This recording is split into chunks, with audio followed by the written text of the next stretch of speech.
Hello everyone, welcome to another mini blog. নবমীর দিন আমরা প্রত্যেকবারের মতো হোল ফ্যামিলি মিলে বেরিয়েছিলাম অল দুর্গাপুর ঠাকুর দেখার জন্য।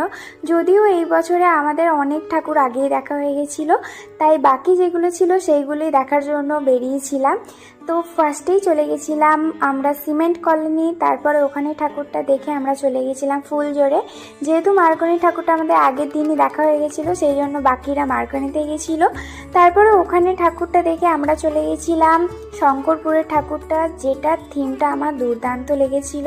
জগন্নাথ পুরীর একটা থিম করেছিল। যেহেতু অনেকটাই সন্ধে হয়ে গেছিলো, তাই আমরা একটু খাওয়া দাওয়াও করে নিলাম ওখানে সবাই মিলে।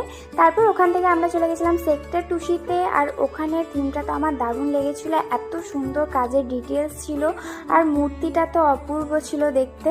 এইভাবেই কাটিয়েছিলাম নবমীর দিনটা সবাই মিলে ঘুরে আনন্দ করে। তো চলো দেখা হচ্ছে নেক্সট মিনি ব্লগে। Thanks for watching.